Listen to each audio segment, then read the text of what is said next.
ನೋಡಿ, ನೀವು ಬೇರೆ ಬೇರೆ ಊರಲ್ಲಿದ್ದಿರಿ, ಹಾವೇರಿಗೆ ಹೋದ್ರಿ, ಮಂಗಳೂರಲ್ಲಿದ್ದಿರಿ, ಮತ್ತು ಬೆಂಗಳೂರಲ್ಲಿದ್ದಿರಿ, ಎಲ್ಲ ನೀವು ಹೇಳಿದ ಪ್ರಕಾರ. ಆದರೆ ನಿಮ್ಮ ಆಯ್ಕೆ ಮೈಸೂರಾಗಿತ್ತು.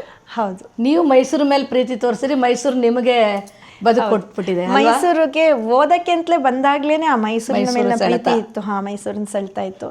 ಮತ್ತು ಮೈಸೂರಿಗೆ ನಾನು ಮದುವೆಯಾಗಿ ಬರ್ತೇನೆ ಅಂತ ನೆನೆಸ್ಕೊಂಡಾಗಲೇ ನನಗೆ ರೋಮಾಂಚನ ಆಗಿತ್ತು. ಅಷ್ಟು ಪ್ರೀತಿ ಮೈಸೂರಿನ ಮೇಲೆ. ಅದೇನೋ ಗೊತ್ತಿಲ್ಲ, ಅಂದರೆ ಯಾವುದೋ ಜನ್ಮದ ಸಂಬಂಧ ಮೈಸೂರಿದ್ದು ಜೊತೆಗಿದ್ದಿದ್ದು ಏನೋ ಗೊತ್ತಿಲ್ಲ. ಆದರೆ ಮೈಸೂರಿಗೆ ಬಂದ ಗಳಿಗೆ ನಾವು ಆ್ಯಕ್ಚುಲಿ ಮದುವೆಗೆ ಮುಹೂರ್ತನೇ ನೋಡಿಲ್ಲ. ಅಂದರೆ ಭಟ್ರ ಹತ್ರ ಮುಹೂರ್ತ ಕೇಳಿದ್ದು ಅಂಥದ್ದೆಲ್ಲ ಇಲ್ಲ. ನಮ್ಮಿಬ್ಬರಿಗೆ ಕನ್ವೀನಿಯೆಂಟ್ ಟೈಮ್, ನಾವು ಮೈಸೂರಿಗೆ ರೀಚ್ ಆಗೋದಕ್ಕೆ ಬೇಕಾಗಿರೋ ಸಮಯವನ್ನು ನೋಡಿ ನಾವೇ ಇಬ್ಬರೇ ಸೇರಿ ಇಷ್ಟೊತ್ತಿಗೆ ಮಾಡೋಣ ಧಾರೆ ಟೈಮ್ ಅಂತ ಮಾತಾಡ್ಕೊಂಡು ಮಾಡಿದ್ವಿ. ಆದರೆ ಆ ಹೊತ್ತು ಬಹಳ ಅದು ಚಂದದ ಹೊತ್ತು ಅಂತ ಅನಿಸುತ್ತೆ. ನಾವು ಮೈಸೂರಿಗೆ ಬಂದಲ್ಲಿಂದ ಮೈಸೂರು ನನ್ನನ್ನು ಒಂದು ಚೂರು ಎಲ್ಲಿ ಕೂಡ, ಅಂದರೆ ಕೆಲಸ ಇಲ್ಲದ ಕಾಲದಲ್ಲೂ ಯಾರೋ ಒಬ್ಬರು ಸಹಕರಿಸಿದ್ರು, ಕೆಲವು ತಿಂಗಳುಗಳ ಕಾಲ ಸಂಬಳ ಕೊಟ್ಟು ಕೆಲಸ ಮಾಡಿಸ್ಕೊಂಡ್ರು. ಇದೆಲ್ಲನೂ ಅಂದರೆ ಒಂದಕ್ಕೊಂದು ಕೈ ಹಿಡಿತು.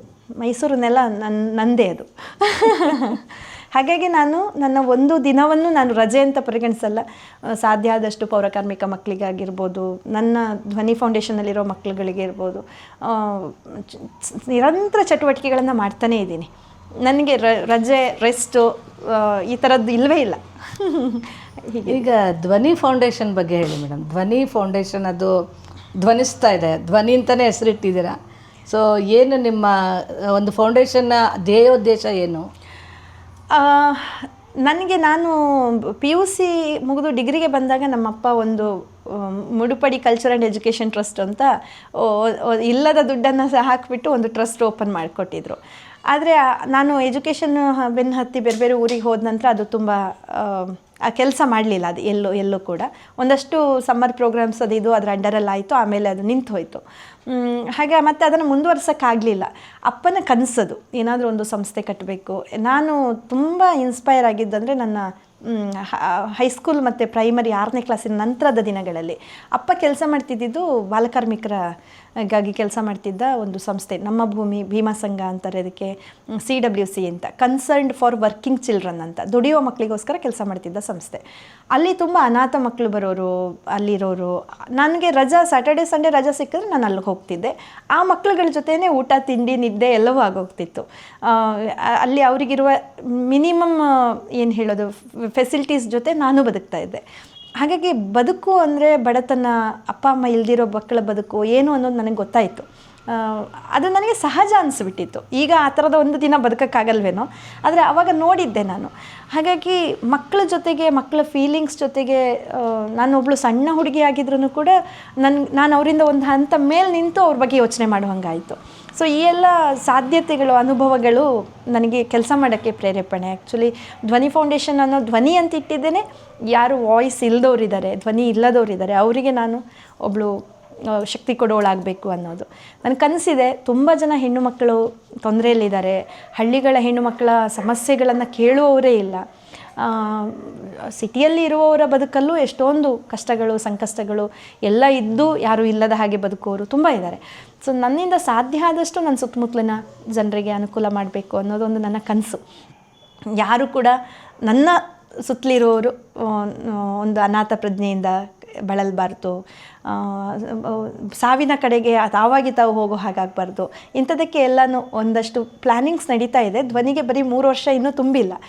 ಸೊ ನಮಗೆ ಇನ್ನೂ ಎಲಿಜಿಬಿಲಿಟೀಸ್ ಬರಬೇಕು. ನಾನು ಆ್ಯಕ್ಟಿವ್ ಆಗಿ ಕೆಲಸ ಮಾಡ್ತಿದ್ದೇನೆ, ಆದರೆ ಅದಕ್ಕೆ 3 ವರ್ಷದ ಅವಧಿ ತುಂಬದೆ ನಾವು ಬೇರೆ ಯಾವ ಥರದ ಸಹಾಯವನ್ನು ಸರ್ಕಾರದಿಂದಾಗಲಿ ಅಥವಾ ಬೇರೆ ಸಂಸ್ಥೆಗಳಿಂದಾಗಲಿ ತಗೊಳ್ಳುವ ಹಾಗಿಲ್ಲ. ಸೊ ಹಾಗಾಗಿ ಅಂಥದ್ದೇನು ಏನಾದರೂ ಆಗಬೇಕಂದ್ರೆ ಇನ್ನೊಂದು 6 ತಿಂಗಳು ಕಾಯಬೇಕು ನಾನು. ಬಟ್ ತುಂಬ ನಮ್ಮ ಪ್ಲ್ಯಾನಿಂಗ್ಸ್ ನಡೀತಾ ಇದೆ. ನಮ್ಮ ಟ್ರಸ್ಟಿಗಳಾಗಿ ನನ್ನ ಜೊತೆಗೆ ತುಂಬ ದೊಡ್ಡ ಜೀವಗಳಿದ್ದಾವೆ. ಕನ್ನಡ ಅಭಿವೃದ್ಧಿ ಪ್ರಾಧಿಕಾರದ ಅಧ್ಯಕ್ಷರು ಡಾಕ್ಟರ್ ಪುರುಷೋತ್ತಮ್ ಬಿಳಿಮಲೆ, ಸಿನಿಮಾ ಇಂಡಸ್ಟ್ರಿಯಲ್ಲಿ ಭಾಳ ದೊಡ್ಡ ಹೆಸರು B. ಸುರೇಶ್, ಆಮೇಲೆ ಯಶಸ್ವಿನಿ ಸೋಮಶೇಖರ್, ಮೂಡಾ ಚೇರ್ಮನ್ನು. ಇವರು ನಾನು ಕೇಳಿದ ತಕ್ಷಣ ಇಲ್ಲಮ್ಮ ಆಯಿತು ನಿನ್ನ ಜೊತೆಗಿರ್ತೀವಿ ಅಂತ ಒಂದು ಹೆಚ್ಚು ಕಮ್ಮಿ ಯೋಚನೆ ಮಾಡ್ದೇನೆ ನಮ್ಮ ಟ್ರಸ್ಟಿಗಳು. ಏನಾದರೂ ಈ ರೀತಿ ಗುರಿಗಳು, ಯೋಜನೆಗಳು ಅಂತ ಏನಾದರೂ ಸ್ಪೆಸಿಫಿಕ್ ಆಗಿ ಅಂದ್ಕೊಂಡಿದ್ದೀರಾ ನೀವು? ವುಮೆನ್ ಎಂಪವರ್ಮೆಂಟಿಗೆ ಸದ್ಯದಲ್ಲಿ ಏನಾದರೂ ಪ್ರಾಜೆಕ್ಟ್ಸ್ ಮಾಡಬೇಕು ಅಂತ ಇದೆ. ಒಂದು 3-4 ತಲೆಯಲ್ಲಿ ಇಟ್ಕೊಂಡಿದ್ದೇವೆ. ಡ್ರೈವಿಂಗ್ ರಿಲೇಟೆಡ್ ಏನಾದರೂ ಹೆಣ್ಣು ಮಕ್ಕಳನ್ನು ಎಬಿಲಿಟಿ ಕೊಟ್ಟು, ಅಂದರೆ ಅವರಿಗೆ ಆಟೋ ಡ್ರೈವಿಂಗಿಗೆಲ್ಲ ಅಂದರೆ ಅದನ್ನು ಬೇರೆ ಬೇರೆ ಸಂಸ್ಥೆಗಳು ಮಾಡ್ತಿದ್ದಾವೆ. ಸೊ ಆ ಥರದ ಒಂದಷ್ಟು ವಿಚಾರಗಳು ಚರ್ಚೆಯಲ್ಲಿವೆ. ಇನ್ನು ನಮ್ಮ ತಂಡದ ಜೊತೆಗೆ ಚರ್ಚೆ ಮಾಡಿ ಅವರಿಗೆ ಫೈನಾನ್ಷಿಯಲ್ ಸಪೋರ್ಟು ಹೆಣ್ಣುಮಕ್ಕಳಿಗೆ ಸಿಗುವ ಹಾಗೆ ಏನು ಮಾಡ್ಬೋದು ಅಂತ ಹೇಳಿ ಪ್ಲಾನಿಂಗ್ಸ್ ಮಾಡ್ತಾ ಇದ್ದೇವೆ. ಅದೇ ನಮಗೆ ಫಂಡಿಂಗ್ ತಗೊಳ್ಳೋದಕ್ಕೆ ನಾವಿನ್ನೂ ಎಲಿಜಿಬಲ್ ಇಲ್ಲ. ಆ ಕಾರಣಕ್ಕೆ ಸ್ವಲ್ಪ ಕಾಯ್ತಾ ಇದ್ದೀವಿ 3 ಇಯರ್ಸ್ ಆಗಬೇಕು ಅಂತ ಹೇಳಿ. ಬಟ್ ನನ್ನಿಂದ ಈಗ ಸಾಧ್ಯತೆ ಇರೋದು ಅಂತಂದರೆ ನಾನು ಒಮ್ಮೆನೆ ಮೆಂಟಲಿ ನಮ್ಮ ಮಹಿಳೆಯರನ್ನು ಗಟ್ಟಿಗೊಳಿಸೋದಕ್ಕೆ ಬೇಕಾಗಿರುವ ಸಾಧ್ಯತೆಗಳು, ಅವರನ್ನು ಹೋಗಿ ಭೇಟಿಯಾಗಿ ಅವರಿಗೆ ಒಂದಷ್ಟು ಇನ್ಸ್ಪೈರ್ ಮಾಡುವಂಥ ಕೆಲಸಗಳನ್ನು ನಾನು ನಿರಂತರವಾಗಿ ಮಾಡ್ತಾ ಇದ್ದೇನೆ. ಪ್ರಾಜೆಕ್ಟ್ಸ್ ಅಂತ ಯೋಜನೆಗಳು ಅಂತ ಸದ್ಯದಲ್ಲಿ ನಾವು ತಯಾರು ಮಾಡ್ತಾ ಇದ್ದೀವಿ. ಮಕ್ಕಳು ನನ್ನ ಇನ್ನೊಂದು ಆದ್ಯತೆ ಅಂತ ನಾನು ಆಗಲೇ ಹೇಳಿದ್ರಿಂದ ಈಗಾಗಲೇ ಮಕ್ಕಳಿಗೋಸ್ಕರ ಕ್ಲಾಸಸ್ ಶುರು ಮಾಡಿದ್ದೇನೆ. ಸುಮಾರು 40-45 ಮಕ್ಕಳು ನಮ್ಮ ಧ್ವನಿ ಫೌಂಡೇಶನ್ನಲ್ಲಿ ರಿಜಿಸ್ಟ್ರೇಷನ್ ಮಾಡಿಸ್ಕೊಂಡಿದ್ದಾರೆ. ತಬಲಾ, ಕರ್ನಾಟಕ ಸಂಗೀತ, ಆಮೇಲೆ ಭರತನಾಟ್ಯಂ ಮತ್ತು ಡ್ರಾಯಿಂಗ್ ಆ್ಯಂಡ್ ಪೇಂಟಿಂಗ್ಗೆ ಮಕ್ಕಳು ಬರ್ತಾ ಇದ್ದಾರೆ. ತುಂಬ ರೆಗ್ಯುಲರ್ಲಿ ಕ್ಲಾಸಸ್ ನಡೀತಾ ಇದೆ. ಮತ್ತು ಈಗ ಸದ್ಯದಲ್ಲೇ ಜಾನ್ವರಿ ತಿಂಗಳಲ್ಲಿ ಅವ್ರದ್ದು ಒಂದು ಪರ್ಫಾರ್ಮೆನ್ಸನ್ನು ಕೂಡ ನಾವು ಯೋಜನೆ ಮಾಡಿದ್ದೇವೆ. ಮೊದಲನೇ ಶೋ ಮಕ್ಕಳು ಮಾಡ್ತಾರೆ. ಸಮ್ಮರ್ ಪ್ರೋಗ್ರಾಮಿಗೆ ನಾನು ಭವ್ಯಾನ್ ಕರೆಸಿದ್ದೆ, ನಮ್ಮ ಪ್ರಸಿದ್ಧ ನಟಿ, ನಮ್ಮೆಲ್ಲರಿಗೂ ಒಂಥರ ಇಷ್ಟದ ನಟಿ ಅಂತ ಹೇಳೋ ಕಾರಣಕ್ಕೆ ಭವ್ಯ ಮೇಡಮ್ ಬಂದಿದ್ದರು. ಕಳೆದ ವರ್ಷದ ಸಮ್ಮರ್ ಪ್ರೋಗ್ರಾಮ್ ಬಹಳ ಸಕ್ಸಸ್ಫುಲ್ ಆಯಿತು. ದಿಗ್ವಿಜಯ್ ಹೆಗ್ಗೋಡು ಅಂತ ಹೇಳಿ ನಾನು ಆಗಲೇ ಹೇಳಿದೆ, ನನ್ನ ಚಿತ್ರಾಂಗದ ಡೈರೆಕ್ಟ್ರು, ಅವ್ರ ಹತ್ರನೇ ಹಕ್ಕಿ ಹಾಡು, ವೈದೇಹಿ ಅವ್ರದ್ದು ಹಕ್ಕಿ ಹಾಡು ನಾಟಕವನ್ನು ಡೈರೆಕ್ಷನ್ ಮಾಡಿಸಿದ್ದೆ. ಎಲ್ಲರಿಗೂ ನಮಸ್ಕಾರ. ನಾನು ಅಮೂಲ್ಯ. ನಾನು ಧ್ವನಿ ಫೌಂಡೇಶನ್ಗೆ ಕಳೆದು 1.5 ವರ್ಷದಿಂದ ಬರುತ್ತಿದ್ದೇನೆ. ನನಗೆ ತುಂಬ ಇಷ್ಟ ಆಗಿದೆ. ಇಲ್ಲಿ ತುಂಬ ಜನ ಇದ್ದಾರೆ, ತುಂಬ ಫ್ರೆಂಡ್ಸ್ ಇದ್ದಾರೆ ನನಗೆ ಇಲ್ಲಿ. ಮತ್ತು ನಾನು ಸಂಗೀತ ಮತ್ತು ಡ್ರಾಯಿಂಗ್ ಕ್ಲಾಸಿಗೆ ಬರುತ್ತಿದ್ದೇನೆ. ಮತ್ತು ನಾನು ಸಮ್ಮರ್ ಕ್ಯಾಂಪ್ ಅಟೆಂಡ್ ಮಾಡಿದ್ದೆ. ನನಗೆ ತುಂಬ ಫನ್ ಇತ್ತು ಮತ್ತು ಖುಷಿ ಆಗ್ತಿತ್ತು. ಅಲ್ಲಿ ಪಾಟ್ರಿ ಮೇಕಿಂಗ್ ಎಲ್ಲ ಇತ್ತು. ನಂಗೆ ತುಂಬ ಖುಷಿಯಾಗಿದೆ. ಮತ್ತು ಧ್ವನಿ ಫೌಂಡೇಶನ್ ತುಂಬ ಚೆನ್ನಾಗಿದೆ ಮತ್ತು ನಂಗೆ ತುಂಬ ಇಷ್ಟ ಆಗಿದೆ ಇಲ್ಲಿ. ಹಲೋ, ನಮಸ್ಕಾರ. ನಾನು 4ನೇ ತರಗತಿಯಲ್ಲಿ ಓದುತ್ತಿದ್ದೇನೆ. ನಾನು ಅರಿವು ಶಾಲೆಯಲ್ಲಿ ಓದುತ್ತಿದ್ದೇನೆ. ನನಗೆ ಇಲ್ಲಿ ಬಂದಿದ್ದು ತುಂಬ ಖುಷಿಯಾಗುತ್ತೆ. ಇಲ್ಲಿ ಡ್ರಾಯಿಂಗ್ ಸರು ತುಂಬ ಚೆನ್ನಾಗಿ ಪೇಂಟಿಂಗ್ ಮಾಡ್ತಾರೆ ಮತ್ತು ನಮಗೂ ಹೇಳ್ಕೊಡ್ತಾರೆ. ನಾನು ಇಲ್ಲಿ ಡ್ರಾಯಿಂಗು ಮತ್ತು ಸಂಗೀತಕ್ಕೆ ಬರ್ತೀನಿ. ನನಗಿಲ್ಲಿ ಸಂಗೀತ ಸರು ತುಂಬ ಮುಂದಕ್ಕೆ ನಾವು ಫ್ಯೂಚರ್ಗೆ ಏನಾಗಬೇಕು ಅಂತ ಹೇಳ್ಕೊಡ್ತಾರೆ. ಆಮೇಲೆ ನಾನಿಲ್ಲಿ ಚೆನ್ನಾಗಿ ಡ್ರಾಯಿಂಗ್ ಮಾಡ್ತೀನಿ. ಎಲ್ಲರಿಗೂ ನಮಸ್ಕಾರ. ನನ್ನ ಹೆಸರು ಸ್ವರ. ನಾನು 4ನೇ ತರಗತಿಯಲ್ಲಿ ಓದ್ತಿದ್ದೀನಿ. ನಾನು ಇಲ್ಲಿ ಧ್ವನಿ ಫೌಂಡೇಶನಲ್ಲಿ ಸಂಗೀತ ಕ್ಲಾಸು, ಭರತನಾಟ್ಯ, ಚಿತ್ರಕಲೆ ಮತ್ತು ತಬಲಾ ಕ್ಲಾಸ್ ನಡೆಯುತ್ತೆ. ನಾನು ಅದರಲ್ಲಿ ತಬಲಾ ಕ್ಲಾಸ್ ಮತ್ತು ಸಂಗೀತ ಕ್ಲಾಸ್ಗೆ ಹೋಗ್ತಿದ್ದೀನಿ. ಇಲ್ಲಿ ಸಂಜೆ ಆದರೆ ನನಗೆ ತುಂಬ ಜನ ಮಕ್ಕಳು ಸಿಗ್ತಾರೆ. ಅದು ನನಗೆ ಖುಷಿ ಆಗುತ್ತೆ. ಎಲ್ಲರಿಗೂ ನಮಸ್ತೆ. ನನ್ನ ಹೆಸರು ರವಿ. ನಾನು ಕಾವದಲ್ಲಿ ಸ್ಟಡೀಸ್ ಮುಗಿಸಿದ್ದು. ಡಿಗ್ರಿ ಹಾಗೆ ಮಾಸ್ಟರ್ಸು ನಾನು ಅಲ್ಲೇ ಕಂಪ್ಲೀಟ್ ಮಾಡಿದೆ. ಧ್ವನಿ ಫೌಂಡೇಶನ್ ಸ್ಟಾರ್ಟಾಗಿ ಸುಮಾರು 3-4 ವರ್ಷ ಆಯಿತು. ಮೊದಲಿಗೆ ನಾವು 2 ಸ್ಟೂಡೆಂಟ್ಸಿಂದ ಡ್ರಾಯಿಂಗ್ ಕ್ಲಾಸ್ನ ಸ್ಟಾರ್ಟ್ ಮಾಡಿದ್ದು. ಇವತ್ತು ಸುಮಾರು 20 ಸ್ಟೂಡೆಂಟ್ಸು ಇದ್ದಾರೆ. ಧ್ವನಿ ಫೌಂಡೇಶನಿಗೆ ಯಾಕೆ ಸೇರಬೇಕಂತ ಹೇಳಿದರೆ, ಇಲ್ಲಿ ತುಂಬ ಅವಕಾಶಗಳಿದ್ದಾವೆ. ಸಮ್ಮರ್ ಕ್ಯಾಂಪ್ ಆಗಿರ್ಬೋದು, ಮತ್ತು ಡ್ರಾಯಿಂಗ್ ಆಗಿರ್ಬೋದು, ಮ್ಯೂಸಿಕ್ ಆಗಿರ್ಬೋದು, ತಬಲಾ, ಭರತನಾಟ್ಯಮ್ಮು ಎಲ್ಲದ್ದು ಕಲಿಸೋದ್ರ ಮುಖಾಂತರ ಶ್ವೇತಾ ಮ್ಯಾಮು ಬೇರೆ ಬೇರೆ ಪ್ರೋಗ್ರಾಮ್ಗಳಲ್ಲಿ ಅಟೆಂಡ್ ಮಾಡೋದಕ್ಕೆ ಅವಕಾಶ ಮಾಡಿಕೊಡ್ತಾರೆ. ಹಾಗೆ ಪ್ರತಿ ಸ್ಟೇಜ್ ಪರ್ಫಾರ್ಮೆನ್ಸ್ ಆಗಿರ್ಬೋದು, ಪ್ರತಿಯೊಂದು ಅವಕಾಶನ ಕಲ್ಪಿಸ್ತಾರೆ. ಇದು ಸ್ಟೂಡೆಂಟ್ಸಿಗೆ ತುಂಬ ಅತ್ಯಗತ್ಯವಾಗಿರ್ತದೆ. ಬೇರೆ ಬೇರೆ ಕಡೆಯಿಂದ ಸ್ಟೂಡೆಂಟ್ಸ್ ಎಲ್ಲ ಇಲ್ಲಿ ಬರ್ತಾರೆ. ಡ್ರಾಯಿಂಗ್ಸು ತುಂಬ ಕ್ರಿಯೇಟಿವ್ ಆಗು ನಡೆಯುತ್ತೆ.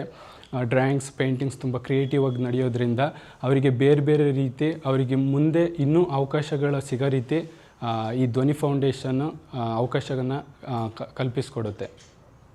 Thank you madam. ಪದವಿಯಲ್ಲಿ ಭರತನಾಟ್ಯ ತೊಗೊಂಡ್ರಿ, ಮತ್ತು ಸಾಹಿತ್ಯ ರಚನೆಯೂ ಮಾಡಿದ್ದೀರಾ. ಜೊತೆಯಲ್ಲಿ ಈ ಡ್ರಾಯಿಂಗ್ ಬಗ್ಗೆ ಬೇರೆ ನಿಮಗೆ ಆಸಕ್ತಿ ಇದೆ, ಕ್ಲಾಸಸ್ ನಡೆಸ್ತಾ ಇದ್ದೀರಾ. ಎಲ್ಲದ್ರ ಬಗ್ಗೆನೂ ಒಂಚೂರು ನಮ್ಮ ವೀಕ್ಷಕರ ಹತ್ರ ಯಾವುದು ನಿಮ್ಮ ಅನುಭವಗಳು, ನಿಮ್ಮ ಸಾಧನೆಗಳು, ನಿಮ್ಮ ಬಾಯಲ್ಲಿ 2 ಮಾತು ಹೇಳಿ ಮೇಡಮ್. ಎಲ್ಲ ಫೀಲ್ಡು ನನಗೆ ಇಷ್ಟದ ಫೀಲ್ಡು. ಅಂದರೆ ಸಾಹಿತ್ಯ ನನಗೆ ಆಸಕ್ತಿ, ಸಂಗೀತ ಆಸಕ್ತಿ, ಡ್ಯಾನ್ಸು ನನ್ನ ಇಂಟ್ರೆಸ್ಟಿಂಗ್ ಫೀಲ್ಡು. ಎಲ್ಲೂ ನಾನು ಸಾಧಕಿ ಅಲ್ಲ. ಅಲ್ಲಿ ಎಲ್ಲೂ ಕೂಡ ಅಂದರೆ ಇನ್ಕ್ಲೂಡಿಂಗ್ ಹೋಟೆಲ್, ದೊಡ್ಡ ದೊಡ್ಡ ಹೋಟೆಲ್ಸ್ ಮುಂದೆ ನಮ್ಮದೇನೂ ಅಲ್ಲವೇ ಅಲ್ಲ. ಆದರೆ ನಮ್ಮ ಇತಿಮಿತಿಗಳ ಜೊತೆಗೆ ಅದು ದೊಡ್ಡದು ಅಂತ ಅನಿಸುತ್ತೆ. ಸೊ ಸಂಗೀತ ಅನ್ನೋದು ನನಗೆ ತುಂಬ ಆಸಕ್ತಿ. ಕಲಿಯೋದಕ್ಕೆ ನನ್ನ ವಿದ್ಯಾಭ್ಯಾಸದ ಹಿಂದೆ ನಾವು ಹೋದಲ್ಲಿ ಬರೀ 2 ವರ್ಷ 3 ವರ್ಷ ಆಗಿದ್ದರಿಂದ ಅಲ್ಲಿ ಗುರುಗಳನ್ನು ಹುಡುಕೋಷ್ಟರಲ್ಲಿ 1-1.5 ವರ್ಷ ಕಳೆದೋಗಿರೋದು. ನಮಗೆ ಸೆಟ್ ಆಯಿತು ಅನ್ನೋ ಅಷ್ಟರಲ್ಲಿ ಅಲ್ಲಿಂದ ಬಿಟ್ಟು ಹೊರಡ್ತಿದ್ವಿ. ಅಲ್ಲಿಂದ ಮತ್ತೆ ಆರಂಭದಿಂದ ಶುರು ಮಾಡೋ ಅಷ್ಟರಲ್ಲಿ ಸಂಗೀತದ ಪಾಠ ನಡೀತಾ ಇರಲಿಲ್ಲ, ಬರೀ ಸರಳೆ ಜಂಟಿಗೆ ಮುಗಿದು ಹೋಗಿರೋದು. ಹೀಗೆ ಈಗ ಮೈಸೂರಲ್ಲಿ ನಾನು ಇಲ್ಲಿ ಬಂದಲ್ಲಿಂದ ಸ್ವಲ್ಪ ಸೀರಿಯಸ್ ಆಗಿ ನನ್ನ ಸಂಗೀತದ ಕಲಿಕೆ ನಡೀತಾ ಇದೆ. ಆದರೆ ಸಂಗೀತ ಕ್ಲಾಸಿಕಲ್ ಪರ್ಫಾರ್ಮೆನ್ಸು ಈ ಜನ್ಮದಲ್ಲಿ ಮಾಡೋಕ್ಕಾಗುತ್ತೋ ಇಲ್ಲೋ ಗೊತ್ತಿಲ್ಲ, ಆದರೆ ಕಲಿತಾ ಇದ್ದೇನೆ. ಲೈಟ್ ಮ್ಯೂಸಿಕ್ಗೆ ಅಟ್ಲೀಸ್ಟ್ ಸ್ಟೇಜ್ ಮೇಲೆ ಹೋಗುವ ಒಂದು ಖುಷಿಯನ್ನು ಅನುಭವಿಸ್ಬೇಕು ಅನ್ನೋ ಕಾರಣಕ್ಕೆ ನಾನು ಸುಗಮ ಸಂಗೀತವನ್ನು ಆಯ್ಕೆ ಮಾಡ್ಕೊಂಡಿರೋದು. ತುಂಬ ದೊಡ್ಡ ದೊಡ್ಡ ವೇದಿಕೆಯಲ್ಲಿ ಹಾಡಿದ್ದೇನೆ. ಮೈಸೂರು ದಸರಾ ಈ ಸಲ ಅರಮನೆ ವೇದಿಕೆಯಲ್ಲಿ ಪರ್ಫಾರ್ಮ್ ಮಾಡಿದೆ, 1 ಗಂಟೆ ಸಂಗೀತ ಕಾರ್ಯಕ್ರಮ. ತುಂಬ ಒಳ್ಳೆ ಒಪಿನಿಯನ್ಸ್ ಬಂತು ಆಡಿಯನ್ಸಿಂದ. ಆಮೇಲೆ ಲಕ್ಕುಂಡಿ ಉತ್ಸವದಂಥದ್ದು ತುಂಬ ದೊಡ್ಡ ವೇದಿಕೆಗಳನ್ನು ಪಡ್ಕೊಳ್ಳೋ ಒಂದು ಸೌಭಾಗ್ಯ ನನಗೆ ಸಿಕ್ಕಿದೆ. ಅದು ಎಲ್ಲ ಕಲಾವಿದರಿಗೆ ದೊರಕುತ್ತೆ ಅಂತ ನಾನು ಅಂದ್ಕೊಳ್ಳಲ್ಲ, ಬಟ್ ನನಗೆ ಸಿಕ್ಕಿದೆ ಅದು. ಪೇಂಟಿಂಗು ತುಂಬ ಒತ್ತಡದ ದಿನ ಇದ್ದರೆ, ತುಂಬ ಬೇಜಾರು ಅನಿಸ್ದಾಗ ಇದ್ದರೆ ನಾನು ಪೇಂಟಿಂಗಿಗೆ ಕೂತ್ಬಿಡ್ತೇನೆ. ಒಂದ್ಸಲ ಕೂತ್ರೆ ಇಡೀ ದಿನ ಕೂತ್ಕೊಳ್ಳೋದು ಇದೆ. ಮಧ್ಯದಲ್ಲಿ ಒಂದೊಂದ್ಸಲ ಹೇಗೆ ನೀವು ಕಲಿತ್ರ ಎಲ್ಲಾದರೂ? ನಾನು BA ಓದೋವಾಗ ಸಂಜೆ ಕ್ಲಾಸಸ್ ನಡೀತಾ ಇತ್ತು. ಅಲ್ಲಿ ಡ್ರಾಯಿಂಗ್ ಕ್ಲಾಸು ಬೇರೆ ಮಕ್ಕಳಿಗೆ ಮಾಡ್ತಾಯಿದ್ರು. ಇಡೀ ದಿನ ಡ್ಯಾನ್ಸ್ ಮಾಡಿ ಸುಸ್ತಾಗಿ ತೂಕಡಿಕೆ ಬರ್ತಾಯಿತ್ತು. ಸುಮ್ಮನೆ ಒಂದು 10 ನಿಮಿಷ ಕೂತ್ಕೊಂಡ್ರೆ ತೂಕಡಿಕೆ ಬರ್ತಿತ್ತು. ಆದ್ರೂ ಪರವಾಗಿಲ್ಲ ಅಂತ ಹೋಗಿ ನಾನು ನನ್ನ ಡ್ರಾಯಿಂಗ್ ಟೀಚರ್ ಹತ್ರ, ಅವರಿಗೆ ಫೀಸ್ ಕಟ್ಟಕ್ಕೆ ನನ್ನ ಹತ್ರ ದುಡ್ಡು ಇರ್ತಾ ಇರಲಿಲ್ಲ, ಸುಮ್ಮನೆ ಹೋಗಿ ಕೂತ್ಕೋತಾ ಇದ್ದೆ ನಾನು. ಆವಾಗ ಒಂದಷ್ಟು ತಲೆಗೆ ಕೆಲವು ಡ್ರಾಯಿಂಗ್ನ ಸೂಕ್ಷ್ಮತೆಗಳು ಕಣ್ಣಿಗೆ ಬೀಳ್ತಾಯಿತ್ತು, ಮನಸ್ಸಿಗೆ ಹೋಗ್ತಾಯಿತ್ತು. ಅಲ್ಲಿ ನಾನು ಶುರು ಮಾಡಿದ್ದು. ಆಮೇಲೆ ಬಿಟ್ಟೆ ಅದರ ನಂತರ. ಮತ್ತು ಹಾವೇರಿಲಿ ಹೋದಾಗ ಅಲ್ಲೊಬ್ಬರು ಡ್ರಾಯಿಂಗ್ ಟೀಚರ್ ಇದ್ದರು, ಹಾದಿಮನಿ ಅಂತ. ಅವ್ರ ಹತ್ರ ಸುಮ್ಮನೆ ಕೂತು ನನಗೆ ಆಸಕ್ತಿ ಸರ್ ಅಂದಾಗ ಅವ್ರು ಒಂದು ಸ್ವಲ್ಪ ದಿನ ಹೇಳ್ಕೊಟ್ರು. ಆಮೇಲೆ ಅಲ್ಲೂ ಕಂಟಿನ್ಯೂ ಆಗೋಕ್ಕಾಗಲಿಲ್ಲ. ಈಗ ನನಗೆ ಯಾವುದಾದ್ರೂ ಒಂದು ಪಿಕ್ಚರ್ ಕಣ್ಣಿಗೆ ಬಿದ್ದರೆ ಹುಚ್ಚತ್ತಿಸ್ಕೊಂಡು ನನಗೆ ಇಲ್ಲೊಬ್ಬರು ಮೈಸೂರಿನ ಒಂದು ಪ್ರಸಿದ್ಧ ಡಾಕ್ಟ್ರ್ ಇದ್ದಾರೆ, ಡಾಕ್ಟರ್ ಗಿರೀಶ್ ಚಂದ್ರ ಅಂತ ಹೇಳಿ. ಅವರ ಇತ್ತೀಚೆಗೆ ಒಂದು 3 ವರ್ಷಕ್ಕೆ ಹಿಂದೆ ಅವರ ಹಾಸ್ಪಿಟ್ಲಿಗೆ ಭೇಟಿ ಕೊಟ್ಟಿದ್ದೆ. ಇಡೀ ಗೋಡೆ ತುಂಬ ಅವರ ಅದ್ಭುತವಾದ ಪೇಂಟಿಂಗ್ಸ್ ಕಾಣಿಸ್ತು. ನಾನು ಮತ್ತೆ ಇನ್ಸ್ಪೈರ್ ಆದ, ಇಷ್ಟೊಬ್ಬ ಬ್ಯುಸಿ ಮನುಷ್ಯ, ಇಡೀ ದಿನ ಆಪ್ರೇಷನ್ಸು ಮತ್ತೊಂದು ಅಂತ ಓಡಾಡ್ತಿರೋ ಒಬ್ಬ ಮನುಷ್ಯ ಪೇಂಟಿಂಗಿಗೆ ಸಮಯ ಕೊಟ್ಟಿದ್ದಾರೆ ಅಂದರೆ ನಾವು ಸಮಯ ಇಲ್ಲ ಅಂತ ಕೂತಿದ್ದೀವಲ್ಲ, ನಾನು ಯಾಕೆ ಮಾಡಬಾರ್ದು ಅಂತ ಅಲ್ಲಿಂದ ಮತ್ತೆ ಹುಚ್ಚತ್ತಿಸ್ಕೊಂಡು ಬಂದು ನಾನು ಪೇಂಟಿಂಗಿಗೆ ಶುರು ಮಾಡಿದ್ದು. ಇವತ್ತು ನನ್ನ ಮನೆ ಗೋಡೆಗಳಲ್ಲೆಲ್ಲ ನನ್ನದೇ ಪೇಂಟಿಂಗ್ಸ್ ಇದೆ. ಅದು ಒಂಥರ ಖುಷಿ ನನಗೆ ನೋಡಿದಾಗ, ಏನೋ ಒಂಥರ ನಮ್ಮದೇ ಒಂದು ಮಗು ಇದ್ದಂಗೆ ಅಂತ ಫೀಲ್ ಆಗುತ್ತೆ. ತುಂಬ ಅದ್ಭುತ ಅಂತೂ ಅಲ್ಲ, ಆದರೆ ನನ್ನ ಸಮಯದ ಮಿತಿಗಳಲ್ಲಿ ಅದು ಖುಷಿ ಕೊಡುತ್ತೆ. ಒಂಥರದ ರಿಲ್ಯಾಕ್ಸೇಷನ್. ಪೇಂಟಿಂಗ್ ಅನ್ನೋದು ಒಂದು ರಿಲ್ಯಾಕ್ಸೇಷನ್ನು. ಇನ್ನು ಭರತನಾಟ್ಯಮು 18 ವರ್ಷಗಳ ಹಿಂದೆ ನಾನು ತುಂಬ ಆ್ಯಕ್ಟಿವ್ ಆಗಿ 3 ವರ್ಷ ಡಿಗ್ರಿ ಮಾಡಿದವಳು ಭರತನಾಟ್ಯದಲ್ಲಿ. ಅದಾದಮೇಲೆ ಬಿಟ್ಟಿದ್ದೆ ಬೇರೆ ಬೇರೆ ಕಾರಣಗಳಿಂದ. ಒಂದು ಊರ ಮೇಲೆ ಓಡಾಡೋದಾಯಿತು, ಎರಡನೇದು ಕಾಸ್ಟ್ಲಿ ಅದು ಅಂತ ಅನ್ನೋದು ಒಂದು ತಲೆಯಲ್ಲಿ ಇತ್ತು. ಈ ಎಲ್ಲ ಕಾರಣಗಳಿಂದ ಡ್ಯಾನ್ಸನ್ನು ಬಿಟ್ಟಿದ್ದೆ. ಆದರೂ ಮಧ್ಯದಲ್ಲಿ ಬೆಂಗಳೂರಲ್ಲಿ ಕಲಾಕ್ಷೇತಿ ಅಂತ ಹೇಳಿ ಕಲಾಕ್ಷೇತ್ರ ಅನ್ನೋ ಒಂದು ವಿಶೇಷವಾದಂಥ ಒಂದು ಸ್ಕೂಲ್ ಚೆನ್ನೈಯಲ್ಲಿದೆ, ರುಕ್ಮಿಣಿ ದೇವಿ ಅರುಂಡೆಲ್ರದ್ದು. ಅಲ್ಲಿ ಶಿಕ್ಷಕರಾಗಿ ಕೆಲಸ ಮಾಡಿರುವ ಒಬ್ಬರು ಕೃಷ್ಣಮೂರ್ತಿ ಅಂತ ಹೇಳಿ, ಕಿಟ್ಟಿ ಸರ್ ಅಂತ ನಾವೆಲ್ಲ ಕರಿತಿದ್ವಿ. ಅವರು ಕಲಾಕ್ಷಿತಿ ಅಂತ ಬೆಂಗಳೂರಲ್ಲಿದೆ, ನೆಟ್ಕಲ್ಲಪ್ಪ ಸರ್ಕಲಲ್ಲಿ. ಅಲ್ಲಿ ನಾನು ಒಂದಷ್ಟು ಕಾಲ ವಿದ್ಯಾರ್ಥಿನಿಯಾಗಿದ್ದೆ. ಹಾಗೆ ಮತ್ತೆ ರೀಕನೆಕ್ಟ್ ಮಾಡಿಕೊಂಡೆ ಮಧ್ಯದಲ್ಲಿ ಒಂದು 10 ವರ್ಷಗಳ ಹಿಂದೆ, ಡ್ಯಾನ್ಸ್ 10-12 ವರ್ಷಗಳ ಹಿಂದೆ. ಇಲ್ಲಿಗೆ ಬಂದ ನಂತರ ಈಗ ಒಂದು 2-3 ವರ್ಷಗಳಿಂದ ಮತ್ತೆ ಡ್ಯಾನ್ಸ್ ಮಾಡಬೇಕು ಅನ್ಸಕ್ಕೆ ಶುರು ಆಯಿತು. ಈಗ 2 ಇಯರ್ಸಿಂದ ಹೆಚ್ಚು ಕಮ್ಮಿ 2 ಇಯರ್ಸ್ ಆಗಿಲ್ಲ, 1-1.5 ವರ್ಷದಿಂದ ತುಂಬ ಆ್ಯಕ್ಟಿವ್ ಆಗಿ ಧ್ವನಿ ಫೌಂಡೇಶನ್ ಶುರು ಆದಮೇಲೆ ಯೂತ್ಸಲ್ಲಿ ಡೆಡಿಕೇಶನ್ನು ಅಂದರೆ ಕಮರ್ಷಿಯಲ್ ಆಗ್ತಾ ಇದೆ ಮೈಂಡ್ ಸೆಟ್ ಅಂತ, ಅಂದರೆ ಆರ್ಟಿಸ್ಟ್ಗಳ ತಲೆ ಒಂದು ಸ್ವಲ್ಪ ಕಮರ್ಷಿಯಲಾಗಿ ಓಡಾಡೋಕ್ಕೆ ಶುರು ಆಗಿದೆ. ವಿದ್ಯೆ ಅನ್ನೋದನ್ನು ನಾವು ಕಂಪ್ಲೀಟ್ಲಿ ಕಮರ್ಷಿಯಲ್ ಮಾಡೋಕ್ಕಾಗಲ್ಲ. ಅದೊಂದು ಜ್ಞಾನ, ಯಾವುದೇ ಸಂಗೀತ ಇರ್ಬೋದು, ಸಾಹಿತ್ಯ ಇರ್ಬೋದು ಅಥವಾ ಡ್ಯಾನ್ಸ್ ಇರ್ಬೋದು. ಸೊ ನನಗೆ ಡೆಡಿಕೇಟೆಡ್ ಟೀಚರ್ಸ್ಗೆ ಕೊರತೆ ಇದೆ ಅಂತ ಅನ್ನಿಸ್ತು. ಬಹುಶಃ ಅವರವರ ಮನೆಗಳಲ್ಲಿ ಹೇಳೋ ಮನೆ ಪಾಠಗಳನ್ನ ಚೆನ್ನಾಗೇ ಮಾಡ್ಬೋದು, ಆದರೆ ಬೇರೆ ಸಂಸ್ಥೆಯಲ್ಲಿ ಹೋಗಿ ಕೆಲಸ ಮಾಡುವಾಗ ಕಮಿಟ್ಮೆಂಟ್ ಕಮ್ಮಿ ಇದ್ದಂಗೆ ಫೀಲ್ ಆಯಿತು ನನಗೆ. ನಾನು ಹುಡುಕಿದೆ ಒಂದಷ್ಟು ಜನ ಡ್ಯಾನ್ಸ್ ಟೀಚರ್ ಸಿಗ್ತಾರಾ ಅಂತ. ಅವರೆಲ್ಲ ಒಂದಿನ ಬಂದು ಒಂದಿನ ಬರೆದಿರೋದನ್ನು ನೋಡಿದಾಗ ಇಲ್ಲ ನಾನೇ ಕಲ್ತಿರೋದು ಇದೆಯಲ್ಲ ಅಂತ, ಮತ್ತು ನನಗೂ ಒಂದು ಕೆಲಸ ಆಗುತ್ತೆ ಇದು, ನನ್ನನ್ನು ನಾನು ಆ್ಯಕ್ಟಿವ್ ಆಗಿ ಇಟ್ಕೊಳ್ಳೋದಕ್ಕೆ ಅನ್ನೋ ಕಾರಣಕ್ಕೆ ಶುರು ಮಾಡೋಣ ಅಂದ್ಕೊಂಡೆ. ನಾನೇ ಟೀಚಿಂಗಿಗೆ ಇಳಿದ್ಬಿಟ್ಟೆ. ಸೊ ವಾರದಲ್ಲಿ ಎಷ್ಟೇ ಬ್ಯುಸಿ ಇದ್ರೂ 2 ದಿನ ನಾನು ಭರತನಾಟ್ಯಂ ಕ್ಲಾಸಿಗೆ ಸಮಯ ಕೊಡಬೇಕಾಗತ್ತೆ. ಸಂಜೆ ನೀವು ಹೇಳ್ಕೊಡ್ತೀರಾ? ಹೌದು. ನಾನು ಡ್ಯಾನ್ಸನ್ನು ಕಂಟಿನ್ಯೂ ಮಾಡ್ತೇನೆ ಕಲಿಕೆಯನ್ನು. ಸವಿತಾ ಹೆಗಡೆ ಅಂತ ಹೇಳಿ ಧಾರವಾಡದಲ್ಲಿದ್ದಾರೆ ನನ್ನ ನೃತ್ಯ ಶಿಕ್ಷಕಿ. ಅವರು ಆನ್ಲೈನ್ ಕ್ಲಾಸ್ ತಗೊಳ್ತಾರೆ. ಮೈಸೂರಿಗೆ ಬಂದಾಗ ಸ್ಪೆಷಲಾಗಿ ನನಗೆ ಗಂಟೆಗಟ್ಟಲೆ ಕ್ಲಾಸ್ ಮಾಡ್ತಾರೆ. ಸದ್ಯದಲ್ಲಿ ನಾನು ಇಲ್ಲಿ ತನಕ ರಂಗಪ್ರವೇಶದ ಕನಸಿಟ್ಕೊಂಡಿದ್ದೆ, ಆದರೆ ಅದಕ್ಕೆ ತುಂಬ ಖರ್ಚಾಗುತ್ತೆ ಅನ್ನೋ ಭಯ ಅಂಥದ್ದೆಲ್ಲ ಇತ್ತು. ಈಗ ಖರ್ಚು ಸಣ್ಣ ಪುಟ್ಟದಾದರೆ ಮ್ಯಾನೇಜ್ ಮಾಡಬಲ್ಲೆ ಅನ್ನೋ ಕಾನ್ಫಿಡೆನ್ಸ್ ಇದೆ. 40 ವರ್ಷ ಪೂರೈಸೋಕ್ಕೆ ಮುಂಚೆ ನಾನು ರಂಗಪ್ರವೇಶದ ಕನಸು ಕಾಣ್ತಾ ಇದ್ದೀನಿ. ಸೊ ಮುಂದಿನ ಇನ್ನೊಂದು 6 ತಿಂಗಳು ಅವಧಿಯಲ್ಲಿ ಬಹುಶಃ ನನ್ನ ರಂಗಪ್ರವೇಶವನ್ನು ಮಾಡೋಣ ಅಂತ ನನ್ನ ಗುರುಗಳ ಒತ್ತಡವೂ ಇದೆ, ಮಾಡಿ ಅಂತ ಹೇಳಿ. ಅಕ್ಕನ ಸಪೋರ್ಟ್ ಬಹಳ ಇದೆ, ಹಾಗಾಗಿ ಮಾಡೋಣ ಅಂದ್ಕೊಂಡಿದ್ದೇನೆ. ಎಲ್ಲವೂ ನನ್ನ ಖುಷಿಗೋಸ್ಕರ ಅಷ್ಟೇ. ನಾನು ಏನನ್ನೋ ದೊಡ್ಡದಾಗಿ ಮಾಡ್ತಾಯಿದ್ದೀನಿ ಅನ್ನೋದಲ್ಲ, ಆದರೆ ನನಗೆ ಇದು ಇಷ್ಟ. ನನ್ನನ್ನು ನೋಡಿ ಮಕ್ಕಳುಗಳು ಇನ್ಸ್ಪೈರ್ ಆಗ್ತಾರೆ, ಒಂದಷ್ಟು ಯೂತ್ಸ್ ಇನ್ಸ್ಪೈರ್ ಆಗಬಹುದು ಅನ್ನೋದೊಂದು ದೂರದ ಆಸೆಯೂ ಇದೆ. ನಿಮ್ಮ ಸಾಹಿತ್ಯದ ಬರಹಗಳ ಬಗ್ಗೆ ಹೇಳಿ ಮೇಡಮ್. ಬರೆಯೋದಕ್ಕೆ ನನಗೆ ನನ್ನ ಅಪ್ಪ ಯಾವಾಗಲೂ ಹೇಳೋರು, ಏನಾದರೂ ಒಂದು ಕತೆ ಹೇಳಿದ ತಕ್ಷಣ ಇದನ್ನು ಬರೆದಿಡು ಅನ್ನೋರು. ಏನೇ ಅವ್ರ ಹತ್ರ ಎಕ್ಸ್ಪ್ರೆಸ್ ಮಾಡಿದ್ರು ಇದನ್ನು ಬರೆದಿಡು ಅನ್ನೋರು.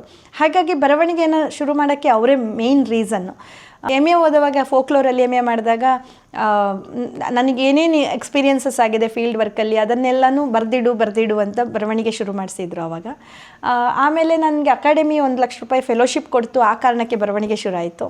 ನಂತರ ಹಾವೇರಿ ಜಾನಪದ ಯೂನಿವರ್ಸಿಟಿಗೆ ಹೋದಾಗ ಅಲ್ಲಿ ಅಕಾಡೆಮಿಕ್ಕಾಗಿ ನಾವು ಬರಹಗಳನ್ನು ತರಲೇಬೇಕಾಗಿತ್ತು, ಆರ್ಟಿಕಲ್ಸ್ ಬರಿಬೇಕಿತ್ತು, ಅದು ಒಂದಷ್ಟು ಪುಸ್ತಕಗಳಲ್ಲಿ ಪ್ರಕಟ ಆಗಬೇಕಾಗಿತ್ತು, ಪುಸ್ತಕಗಳನ್ನೇ ನಾವು ಪ್ರಕಟ ಮಾಡಬೇಕಾಗಿತ್ತು. ಪರ್ಮನೆಂಟ್ ಪೋಸ್ಟಿಂಗಿಗೆ ಇದೆಲ್ಲ ಅನಿವಾರ್ಯ ಆಯಿತು.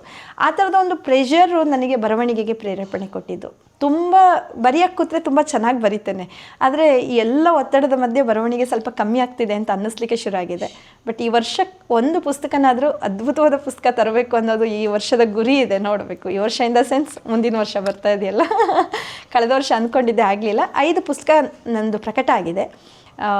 ಮಲೆ ದೈವಗಳ ಮೇಲೆ ಒಂದು, ಪಠ್ಯಪ್ರೀತಿ ಅಂತ ಕನ್ನಡ ಸಾಹಿತ್ಯದ ಮೇಲಿನ ವಿಮರ್ಶೆ ಇದೆ ಅದು. ಇನ್ನೊಂದು ಸೋಯ್ ಎನ್ನಿರೆ ಅಂತ, ಅದು collections of folk songs.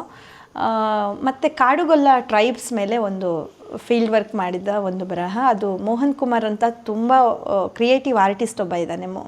Kadugolla tribe ಅವನು, ಆದರೆ ಅವನ ಕೈಗಳನ್ನು ಬಹಳ ದೂರಕ್ಕೆ ಚಾಚಿಬಿಟ್ಟಿದ್ದಾನೆ ಈಗಾಗಲೇ. ಶಿವರಾಜ್ ಕುಮಾರ್ ಅವರ ಸಿನಿಮಾಕ್ಕೂ ಹಾಡಿದ್ದಾನೆ ಅವನೀಗ ಒಂದು ಫೋಕ್ ಸಾಂಗನ್ನು. ಸೊ ಹಾಗೆ ಆ ಹುಡುಗ ಮತ್ತು ನಾನು ಸೇರಿ ಒಂದು ಪುಸ್ತಕವನ್ನು ತಂದಿದ್ವಿ. ಹೀಗೆ ಬರವಣಿಗೆ. ನಿಮ್ಮ PhD ಪ್ರಬಂಧ ಇನ್ನೂ ಮಾಡಿಲ್ಲ ಪುಸ್ತಕ? ನನ್ನ ಗುರುಗಳು ಪ್ರೊಫೆಸರ್ ಅಂಬಳಿಕೆ ಹಿರಿಯಣ್ಣ ಬೈತಾನೆ ಇರ್ತಾರೆ, ಪುಸ್ತಕ ಮಾಡು ಅಂತ, ಅಂದರೆ ಪ್ರೀತಿಯಿಂದ ಬೈತಾರೆ. ನಾನು ಮಾಡ್ತೇನೆ ಅಂತ ಅಂದ್ಕೊಂಡಿದ್ದೇನೆ, ಆದರೆ ಆಗ್ತಾಯಿಲ್ಲ. ಅಂದರೆ ಇವತ್ತು ನನಗೆ ಅದರದ್ದು CD ಸಿಕ್ತು. ಈಗ ಏನು ಅಂದರೆ ಲ್ಯಾಪ್ಟಾಪ್ಗೆ CD ಹಾಕೋಕ್ಕಾಗಲ್ಲ, ಹಾಗಾಗಿ ಅದು ಹಾಗೆ ಪೆಂಡಿಂಗ್ ಇದೆ. ಈ ವರ್ಷ ಅಟ್ಲೀಸ್ಟ್ ಅದನ್ನು ಕಂಪ್ಲೀಟ್ ಮಾಡಬೇಕು ಅಂತ. ನಂದು PhD ಥೀಸಿಸ್ ತುಂಬ ಚೆನ್ನಾಗಿದೆ. ವಸಾಹತುಶಾಹಿ ಬ್ರಿಟಿಷ್ ವಸಾಹತುಶಾಹಿ ಸಂದರ್ಭಕ್ಕೆ ಜನಪದ ಹಾಡುಗಳ ಮುಖಾಮುಖಿ ಅಂತ ಹೇಳಿ. ಬ್ರಿಟಿಷರು ಬಂದಾಗ ಒಂದಷ್ಟು ಜನ ಜನಪದರು ಖುಷಿಪಟ್ಟರು, ಒಂದಷ್ಟು ಜನ ದೇಶ ಹಾಳಾಗೋಯ್ತು ಅಂತ ದುಃಖಿಸಿದ್ರು. ಈ 2 ಮಿಕ್ಸ್ಡ್ ಫೀಲಿಂಗ್ಸ್ ಏನಿತ್ತು ಜನಪದರದ್ದು, ಅದು ಹಾಡುಗಳ ಮುಖಾಂತರ, ಗಾದೆಗಳ ಮುಖಾಂತರ, ಒಗಟುಗಳ ಮುಖಾಂತರ, ಲಾವಣಿಗಳ ಮುಖಾಂತರ ತುಂಬ ಫೀಲ್ಡ್ ವರ್ಕ್ ಮಾಡಿರ್ತೀರ. ಹೌದು, ಎಕ್ಸ್ಪ್ರೆಸ್ ಆಗಿದ್ದಾವೆ. ಅದು ಅದರ ಕಲೆಕ್ಷನ್ಸ್ ಮೇಲೆ ನಂದು ಥೀಸಿಸ್ ಇರೋದು. ಇದು ಹಾಗಾಗಿ ಇಂಟ್ರೆಸ್ಟಿಂಗ್ ಸಬ್ಜೆಕ್ಟು. ತಂದರೆ ಒಂದು ಒಳ್ಳೆ ಪುಸ್ತಕ ಆಗುತ್ತೆ. ಬರವಣಿಗೆಗೆ ಯಾರಾದರೂ ನನಗೆ ಪ್ರೆಷರ್ ಹಾಕಬೇಕಾಗಿದೆ. ನನ್ನ ಪ್ರಕಾರ ದಿನದ 24 ಗಂಟೆ ಸಾಲ್ತಾ ಇಲ್ಲ ನಿಮಗೆ. ಖಂಡಿತವಾಗ್ಲೂ ನಿಜ, ಹಂಗೆ ಅನಿಸುತ್ತೆ. ಇರೋದೊಂದು ಆಯುಷ್ಯವನ್ನು ಒಂದೊಳ್ಳೆ ರೀತಿಯಲ್ಲಿ ನಾವು ಏನಾದರೂ ಒಂದಷ್ಟು ಸೊಸೈಟಿಗೆ ಕೊಟ್ಟು ಹೋಗೋದು ಬಹಳ ಮುಖ್ಯ ಅಂತ ಹೇಳಿ. ನನಗೆ ದುಡ್ಡು ನಾನು ಧ್ವನಿ ಫೌಂಡೇಶನಲ್ಲಿ ಎಷ್ಟು ಖರ್ಚು ಮಾಡ್ತೇನೆ ಅಂದರೆ, ನಾನು ಎಷ್ಟು ಸಂಪಾದಿಸ್ತೇನೋ, ಅಂದರೆ ನನ್ನ ಕಲ್ಚರಲ್ ರೀಸನ್ನಿಂದ ಅದರ ಸಂಪಾದನೆ ಮಾಡಿದ್ದು ಅಷ್ಟೂ ಖರ್ಚೇ ಮಾಡ್ತಾಯಿದ್ದೀನಿ ಅಂತ ಅನ್ನಿಸ್ತಾ ಇದೆ ನನಗೆ. ಹೋಟೆಲ್ ಅಂದರೆ ನಾನು ಪ್ರಸಾದ್ ಕಷ್ಟಪಡೋ ದುಡ್ಡನ್ನು ನಾನು ನನ್ನ ಆರ್ಟ್ ಫೀಲ್ಡಿಗೆ ಬಳಸ್ತಾ ಇಲ್ಲ, ಅದರ ದುಡಿಮೆಯನ್ನು ನಾನೇ ಮಾಡ್ಕೋತಾ ಇದ್ದೇನೆ. ಹಾಗಾಗಿ ಅದೊಂದು ಸಮಾಧಾನ ಇದೆ. ಬಟ್ ತುಂಬ ಖರ್ಚು ಮಾಡ್ತಾ ಇದ್ದೇನೆ ಧ್ವನಿ ಫೌಂಡೇಶನಿಗೆ. ಮುಂದಕ್ಕೆ ಬಹುಶಃ ಅದು ಸರಿ ಹೋಗ್ಬೋದು ಅನಿಸುತ್ತೆ. ದುಡ್ಡನ್ನು ಕಟ್ಟಿ ಇಡುವ ಆಲೋಚನೆ ನನಗೆ ಅದು ಮುಖ್ಯ ಅಂತ ಅನಿಸೋದೇ ಇಲ್ಲ. ನಮ್ಮ ನೆಕ್ಸ್ಟ್ ಜನ್ರೇಷನ್ಗೆ ನಾವು ದುಡ್ಡು ಮಾಡಿ ಇಡಬೇಕು ಮತ್ತೊಂದು ಅಂತ ಹೇಳಿ ಅದರ ಬಗ್ಗೆ ನನಗೆ ನಂಬಿಕೆ ಇಲ್ಲ. ನನ್ನ ಅಪ್ಪ ದುಡ್ಡು ಕಟ್ಟಿ ಇಟ್ಟಿದ್ದಿದ್ರೆ ಬಹುಶಃ ನನಗೆ ಇಷ್ಟೆಲ್ಲ ಇನ್ಸ್ಪಿರೇಷನೂ ಇರ್ತಾ ಇರಲಿಲ್ಲ, ಈ ಸಾಹಸವೂ ಇರ್ತಾ ಇರಲಿಲ್ಲ, ಇಷ್ಟು ಅನುಭವವೂ ಇರ್ತಾ ಇರಲಿಲ್ಲ. ಹಾಗಾಗಿ ಅಪ್ಪ ಅಮ್ಮ ಮಕ್ಕಳಿಗೆ ದುಡ್ಡು ಕಟ್ಟಿ ಇಡಬೇಕಾದ್ದಲ್ಲ. ನಾನು ಎಲ್ಲ ಕಡೆ ಮಾತಾಡ್ತೇನೆ, ಎಜುಕೇಷನ್ನು ಮಕ್ಕಳಿಗೆ ಕೊಡೋದು ಬಹಳ ಮುಖ್ಯ. ಹೆಣ್ಣು ಮಕ್ಕಳಿಗೆ ವಿಶೇಷವಾಗಿ ವಿದ್ಯಾಭ್ಯಾಸ ಒಂದು ಅವರಿಗೆ ಬೇಕಾದಷ್ಟು ಕೊಟ್ಟು ಬಿಟ್ಟರೆ ಅವರು ಇಂಥದ್ದೇ ಬದುಕಿನ ಸನ್ನಿವೇಶ ಇದ್ದರೂ ಅದನ್ನು ಸಕ್ಸಸ್ಫುಲ್ಲಾಗಿ ಎದುರಿಸ್ತಾರೆ ಅಂತ ಬಹುಶಃ ನಿಮ್ಮನ್ನು ನೋಡಿದಾಗಲೂ ಅದನ್ನು ನಾವು ಅಂದ್ಕೋಬಹುದು. ಯಾಕೆಂದರೆ ನೀವಿವತ್ತು ಈ ಥರದ ಒಂದು ಸಾಧ್ಯತೆಯನ್ನು ಮಾಡ್ಕೊಳ್ಳೋದಕ್ಕೆ ಪಾಸಿಬಿಲಿಟಿ ಇರೋದೇ ನಿಮ್ಮ ತಲೆ ಒಳಗೆ ಇರೋ ಜ್ಞಾನ, ಓದು ಇದರಿಂದ ಅಂತ ನಾನು ಅಂದುಕೊಳ್ತೇನೆ. ಮಲ್ಲಾಡದ ಗಿಣಿಯೇ ಮಲ್ಲಾಡದ ಗಿಣಿಯೇ ಮಲ್ಲಾಡದ ಗಿಣಿಯೇ ನೀನಿಲ್ಲಲ್ಲಾಡದ ಕುಳಿತೆ ಯಾಕಾಯೇ ಗಿಣಿಯೇ ಮಲ್ಲಾಡದ ಗಿಣಿಯೇ ಪಚ್ಚೆ ಪಯರಿನ ನಾಡಚ್ಚು ಅಚ್ಚ ಒತ್ತಿದ ಮೈಯ ಸಿರಿಯೇ ಪಚ್ಚೆ ಪಯರಿನ ನಾಡಚ್ಚು ಅಚ್ಚ ಒತ್ತಿದ ಮೈಯ ಸಿರಿಯೇ ಹಣ್ಣ ಮೆಲಿತು ಬಲಿತ ನಿನ್ನ ಸಣ್ಣ ಚುಂಚಿನ ಕೆಂಚ ಸ್ವಭಗಯೇ ಮಲ್ಲಾಡದ ಗಿಣಿಯೇ ಮಲ್ಲಾಡದ ಗಿಣಿಯೇ ನೀನಿಲ್ಲಲ್ಲಾಡದ ಕುಳಿತೆ ಯಾಕಾಯೇ ಗಿಣಿಯೇ ಮಲ್ಲಾಡದ ಗಿಣಿಯೇ. ಚಿತ್ರಾಂಗದೇದು ಒಂದು ಡೈಲಾಗ್ ಹೇಳಿ ಮ್ಯಾಮ್. ಹಾಂ, ಓಕೆ. ಅದು ಆರಂಭದಲ್ಲಿ ನಾಂದಿ ಅಂತ ಒಂದು ಇದೆ, ನಾಂದಿ ಪದ್ಯ ಅಂತ ನಾವು ಮಾಡ್ಕೊಂಡಿದ್ದೇವೆ. ಸರಸ್ವತಿಯನ್ನು ಧ್ಯಾನಿಸುವಂಥದ್ದು. ತುಂಬುವೆನು ನಿನ್ನಮಲ ಪಾದ ಪಂಕೇಜದಲ್ಲಿ ಮುಂಗುರುಳ್ ದುಂಬಿಗಳ ನೆಲೆತಾಯಿ ಕೃಪೆಗೈದು ಕಂದನಂ ಕಾರುಣ್ಯದಿಂ ಕಂಡು ಜಡಮತಿಗೆ ದಿವ್ಯ ವೈದ್ಯುತ ಚೇತನವನಿತ್ತು ನಲಿದೊಲಿದು ನರ್ತನಂಗೈ ಎನ್ನ ಜಿಹ್ವೆಯಲಿ. ಇದು ನನ್ನ ಲೈಬ್ರರಿ ಕಮ್ ಆಫೀಸ್. ಇದು ಧ್ವನಿ ಫೌಂಡೇಶನ್ನ ಮಾತುಕತೆಗಳು ಏನಾದರೂ ಇದ್ದರೆ, ಯಾರಾದರೂ ಗೆಸ್ಟ್ ಬಂದರೆ ಇಲ್ಲಿ ನಾನು ಕೂರಿಸ್ಬಿಟ್ಟು ಮಾತಾಡ್ತೇನೆ. ಆಮೇಲೆ ನಾನು ಯಾವುದಾದ್ರೂ ಭಾಷಣಗಳಿಗೆ ಹೋಗೋದಿದ್ರೆ, ಎಲ್ಲಾದರೂ ಗೆಸ್ಟಾಗಿ ಹೋಗೋದಿದ್ರೆ, ನನ್ನ ರೆಫರೆನ್ಸಿಗೆ ಬೇಕಾಗಿರೋ ಎಲ್ಲ ಪುಸ್ತಕಗಳು ನನ್ನ ಲೈಬ್ರರಿಯಲ್ಲೇ ಸಿಗುತ್ತೆ. ಹಾಗಾಗಿ ನನ್ನ ತುಂಬ ಇಷ್ಟದ ಜಾಗ ಇದು. ಕೂತ್ರೆ ಒಂಥರ ಜಗತ್ತನ್ನು ಮರ್ತು ಬಿಡ್ತೇವೆ. ಮದುವೆಯಾಗಿ ಬಂದಲ್ಲಿಂದ ನನ್ನ ಜೊತೆಗಿರುವ ಬಹುಮಾನಗಳು ಇವೆಲ್ಲನೂ ಅಂದರೆ ಬೇರೆ ಬೇರೆ ಕಡೆ ಕಾರ್ಯಕ್ರಮಗಳಿಗೆ ಹೋದಾಗ ಕೊಟ್ಟಿರೋ ಮೊಮೆಂಟೋಸ್ ಅದು ಇದು ಅವುಗಳನ್ನು ಸದ್ಯಕ್ಕೆ ಜೋಡಿಸಿಟ್ಟಿದ್ದೀನಿ.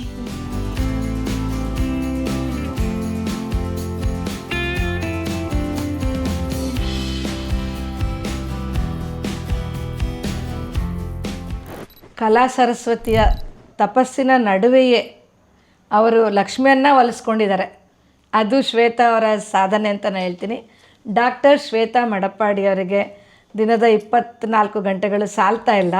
ನೀವು ನೋಡ್ತಾ ಇದ್ದೀರಾ ಅವರ ಆಸಕ್ತಿ, ಅವರ ಒಂದು ಬದ್ಧತೆ, ಅವರ ಎಲ್ಲ ರೀತಿಯ ಒಂದು ಅಂದರೆ ಅವರು ಯಾವುದರಲ್ಲಿ ತೊಡಗಿಕೊಳ್ತಾರೋ ಅದಕ್ಕೆ ನ್ಯಾಯ ಒದಗಿಸಬೇಕು ಅನ್ನೋ ಅವರ ಹಂಬಲ, ಅವರ ಈ ಒಂದು ಸಾಧನೆಯ ಬಗ್ಗೆ ಅವರಿಗಿರುವ ಒಂದು ಬದ್ಧತೆ, ಮತ್ತು ಯುವಜನರಿಗೆ ಪ್ರತಿಯೊಂದು ಮಾದರಿಯಾಗುವಂತಹ ಹವ್ಯಾಸಗಳು.